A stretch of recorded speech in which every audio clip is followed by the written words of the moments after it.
can! It's over! He's done it again! Unbelievable! Oh, straight into the roof of the net. Nice one. Straight down the middle. So a good performance from both teams here. Hello, welcome. You're watching Firstpost. I'm Rupha Ramani. Let's get the show started.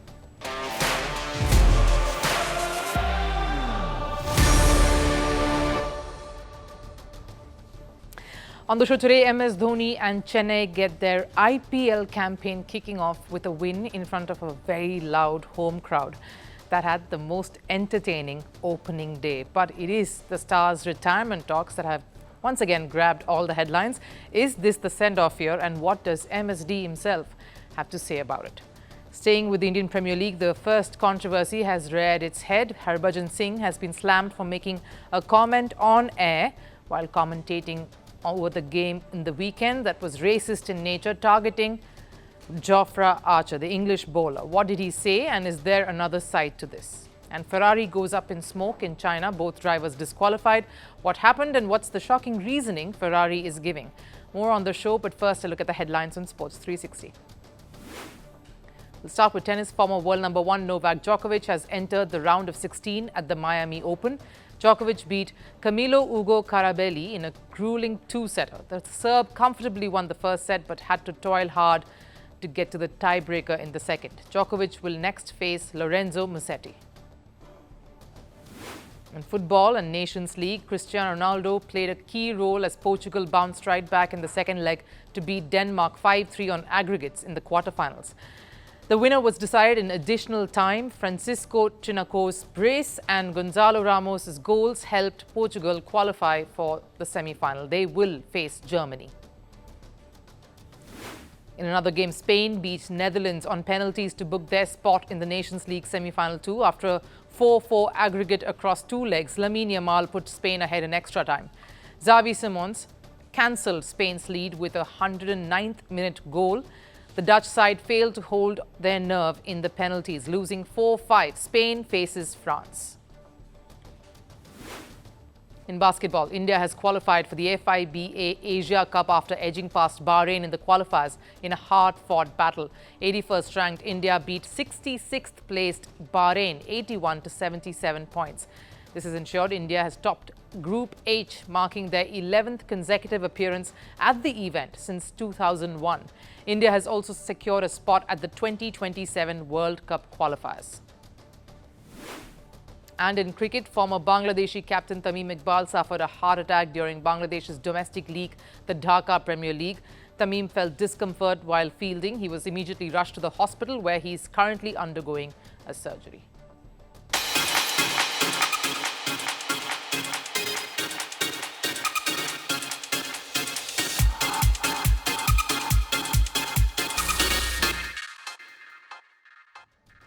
Of course, bringing you up-close coverage of the Indian Premier League right through the summer, and the El Clasico, which is what everyone waits for, which was over the weekend, ended up being a grand affair. Now, of course, I'm not talking about football here. It's cricket's El Clasico, the Mumbai versus Chennai game at the Indian Premier League. It's the biggest face-off in the IPL, a chart buster that everyone waits for. But more reasons than one for this big engagement and excitement over the face-off. The biggest of them, of course, was MS Dhoni, the one factor that adds all the oomph, the magic and charm that still remains to this iconic fixture that has evolved over time. Firstly, of course, Dhoni was being seen in a competitive match after a huge gap of 10 months. Second, he chose this moment to brush aside any rumors about his impending retirement. And he's, of course, found various ways of doing that over the last few years, realizing that the questions just won't stop. I can play for as long as I want for CSK. That's my franchise. Even if I'm in a wheelchair, they'll drag me. Before this, we all remember that famous phrase at one of the tosses in response to a similar question. MSD had responded saying, "Definitely not. No retirement talks." A phrase that, of course, went on to become iconic. They won an IPL after that as well. The 2023 season was hard, though, with the Chennai star battling a knee injury afterwards. But this year, many feel yet again could be MS Dhoni's last. Reason, the former Chennai skipper was spotted wearing this T-shirt before one of the practice sessions.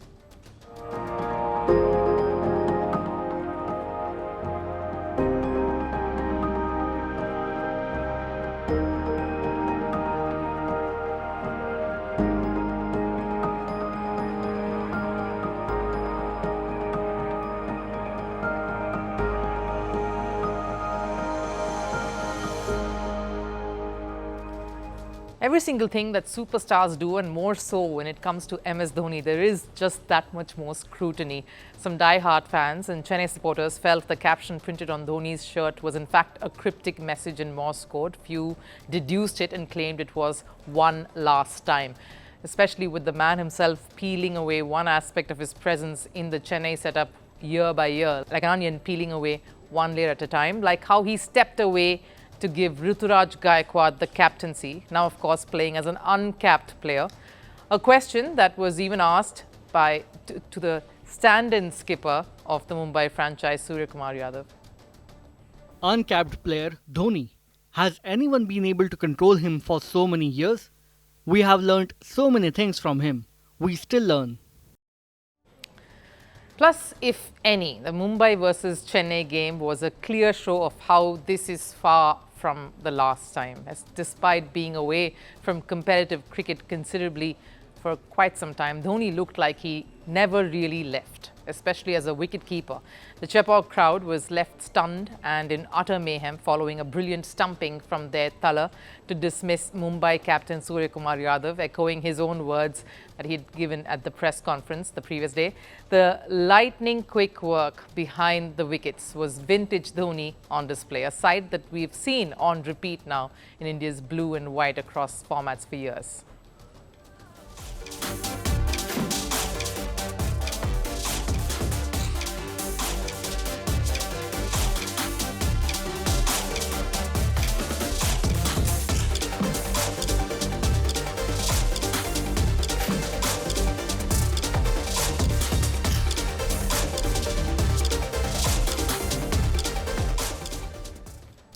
And the craze to watch Dhoni, of course, didn't just end there. He walked out to bat when Chennai needed 4 runs off the last 8 deliveries. The home crowd broke into a loud cheer as he took guard. The match didn't matter. The scoreline didn't hold any significance. Of course, Chennai was almost over the line, but the match was not over just yet. But for Chennai fans, that really didn't count. MSD was coming out to take guard, and while the former India skipper didn't score a single run in only the 2 balls that he faced, the noise level at the stadium when MSD came out to bat was insane, which is why retirement should be out of question at least for a while. Even at this age, he's hitting sixes not just past the boundary but into the stands during practice. Age is just a number when it comes to Dhoni. Every time people question MS Dhoni, he proves them wrong. And it isn't just Dhoni's impact on the field that really makes him a valuable asset for Chennai and IPL, but also the influence that he's had on youngsters over years, even those in the opposition side. After Chennai beat Mumbai in what turned out to be a closely fought contest last night, Dhoni made sure to appreciate Mumbai's impact performer Vignesh Puthur, a 24-year-old left-arm spinner from Kerala who picked up 3 crucial wickets on debut. Playing under pressure, Vignesh is yet to play senior level cricket for Kerala. A great find here by the Mumbai franchise, but going by how he made Chennai work for the win, Dhoni gave him an adorable pat on the back.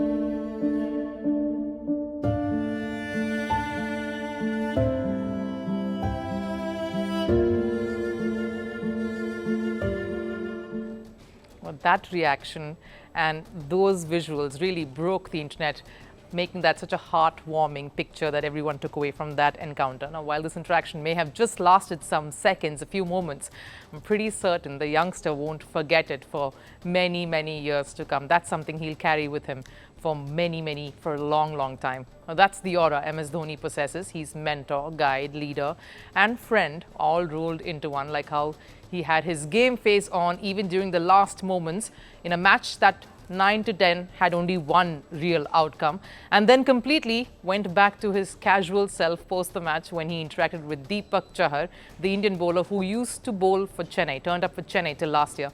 His camaraderie in cricket goes beyond team, the colours, or the stature or the age, especially when it's the youngsters, all of whom, more often than not, are just waiting to get a piece of him.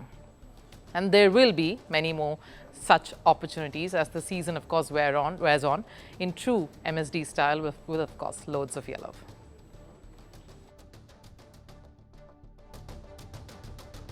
The Indian Premier League surely kicked off in style. The weekend saw some high-scoring matches as well as some low-scoring ones that enthralled spectators, but controversy has already hit the league.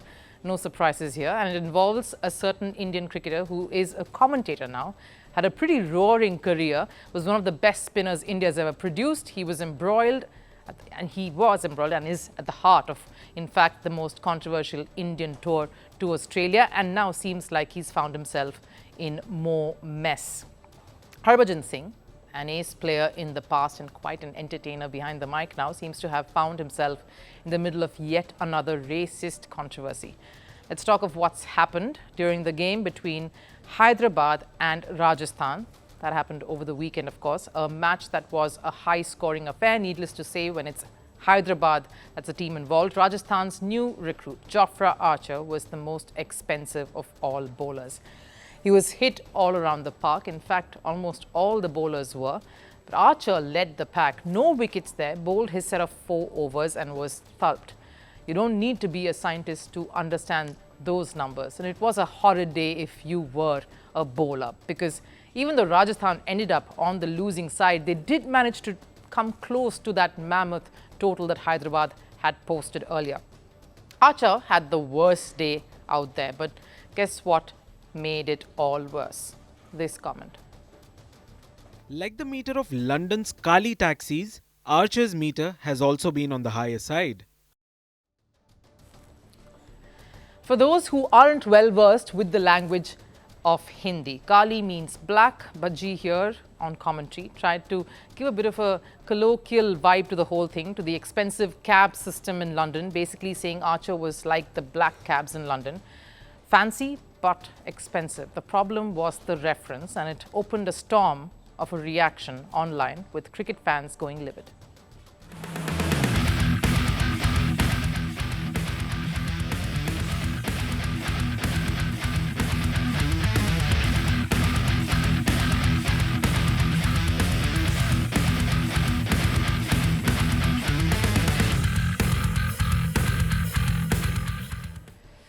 Let's look at this for a second. Knowing Harbhajan Singh for a while now, I can probably say he didn't quite think this would hit a raw nerve, though I just cannot say with certainty that he didn't see the mistake right there that this reference holds right away. Referring Archer, who is of West Indian descent, to a black cab that bleeds money, like he bled runs on the day, was indeed a huge error, especially from someone who has been in such a pickly situation in the past.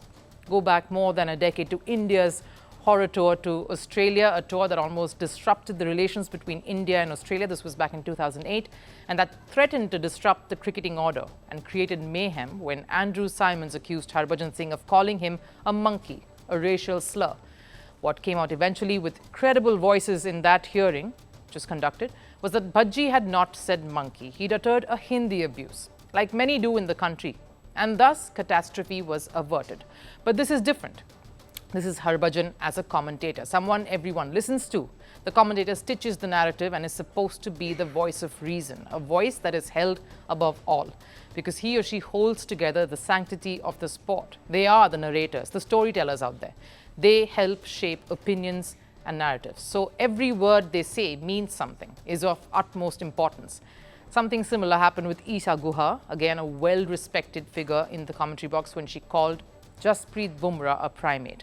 Again, she obviously wouldn't have meant it, and the reason we know so for sure is because she did issue an apology immediately afterwards. But words have an impact. They matter. Harbhajan does have the knack of getting on the wrong side of things, like he's had in the past when he boldly came in an advertisement without his traditional turban, his hair in the open, and enraged the Sikh community. but we won't get into that. Another important point to make here in this regard is that Harbhajan Singh is also a bowler himself. He knows what a rough day could do to a player, particularly to a bowler in a high-scoring affair. He's had a few himself, so he knows what Archer would be feeling more than many out there. And Archer certainly has had the roughest few years, from being sold for a massive amount to the Mumbai franchise, who were eagerly waiting for his launch, to getting injured and missing out on IPL seasons, to now making his way back in the league with Rajasthan. It's been a tough road, and England's Champions Trophy exit as well recently has not helped. Yes, a poor performance should be critiqued. We look at the cricket experts for their valuable insights and analysis of the match and the performers, as well as why certain key players did not do their bit. But just how do you do it becomes critical, no matter who the audience is and what language it is in. The Chinese Grand Prix concluded over the weekend, marking 2 races done and 2 big flops for Ferrari and Lewis Hamilton in their debut season together. While McLaren is flying high at the top following Oscar Piastri and Lando Norris's 1-2 finish, Ferrari failed to grab a single point after their drivers, Charles Leclerc and Lewis Hamilton, were disqualified due to technical blunders. Are Ferrari's multiple faux pas as a team contributing to these failures? That's the question we want to ask. The Chinese Grand Prix started with hopes that Lewis Hamilton will be seen at his best, especially after the sprint performance earlier. Things looked good post the horrors of the Australian Grand Prix, where Hamilton finished 10th. And more so when Leclerc and Hamilton finished 5th and 6th here at the race. Not the best finishes, yes, but you take that, despite all the hype surrounding Ferrari before the start of the season. But even that relief was short-lived. Both the drivers were found to have faulted to 2 different scrutineering checks carried out after the race. Leclerc's car was found to be 1 kilogram underweight, and Hamilton was disqualified for excessive skid block wear. It's a mandatory attachment to the underside of the racing car. It is used to prevent key parts of the car from getting damaged. In Hamilton's case, this was 0.5 millimeters below the usual limit. A huge blow to both the drivers, of course, Hamilton and Leclerc, and Ferrari, who were actually looking and sounding positive after the sprint, where Hamilton proved to be the fastest. I got in the car extra early because I just wanted to be present and enjoy it. Because I hadn't been there for a while. Obviously, it's a sprint race, is not the main race. But even just think to get that, it's just a good stepping stone to where I'm working towards. But what followed this was Ferrari making multiple changes after the sprint, that is. First for qualifying and then for the race, all making Hamilton fume after the ultimate disqualification. We had a pretty decent car in the sprint, and then we made some changes because we were trying to move forward and improve the car, and we made it quite a bit worse. Then it was even worse in the race. Now, I understand everyone wants to achieve perfection, but is just before the start of a race really the moment to work on that or do that in? Why change something that is working perfectly? Ferrari did the exact opposite here. They had the top position in sprint. Leclerc was sitting on 5th. All the momentum was lost because Ferrari wanted to improve their car. End result, their drivers had to face the brunt of their last-minute changes.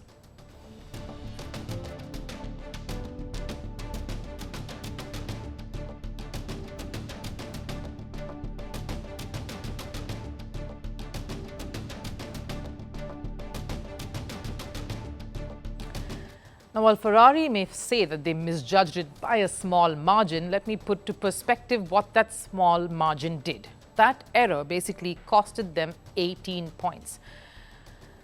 Hamilton lost 8 just because his attachment was thinner, and Leclerc lost 10 because Ferrari failed to make the car 1 kilogram heavier. Ferrari should be asking themselves, is that loss minor? And this isn't an isolated Ferrari incident. Their lack of ability to make decisions at the right time was one of the key reasons why they lost the Constructors' title last year. During the Vegas Grand Prix in 2024, this is what the Ferrari radio talk looked like.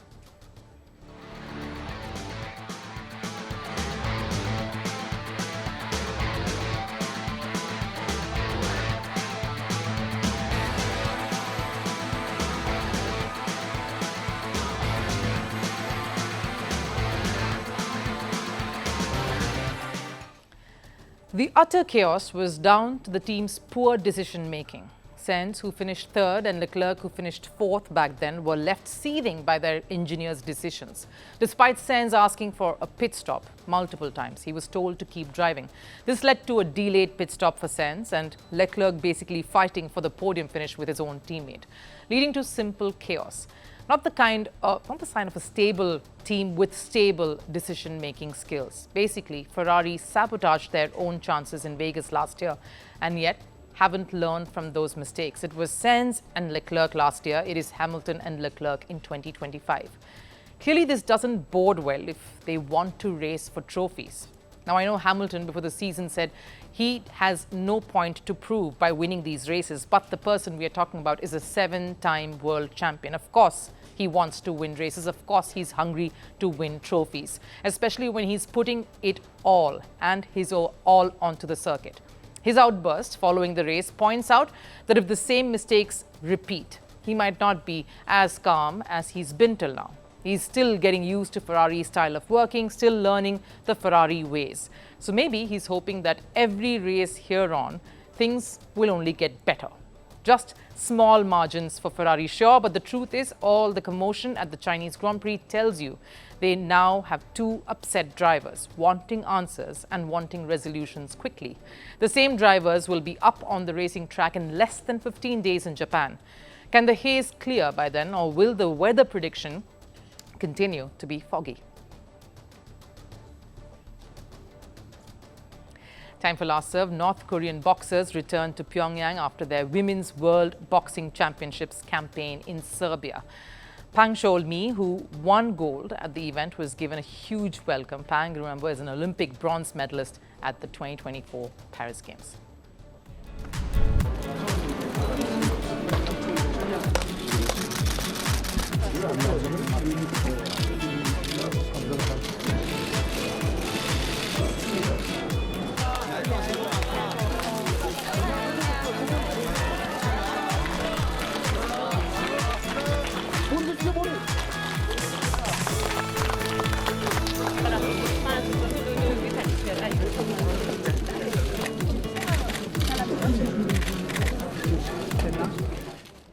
That wraps it up here on Firstpost. I'll of course see you again tomorrow. Till then, do take care. Bye-bye.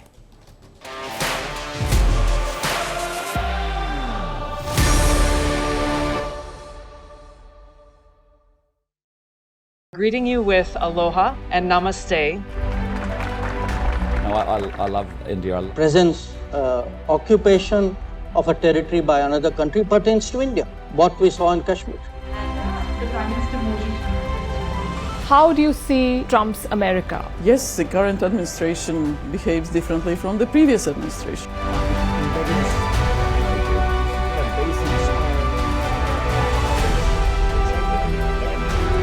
Are you saying that there are foreign powers who are trying to bring down the current government in Syria? Exactly. Iran, maybe Russia too. Prime Minister Modi committed to South-South, cooperation. Not over 50%. Is Ukraine prepared to pay the price for that peace? No compromises at the cost of territorial integrity and sovereignty.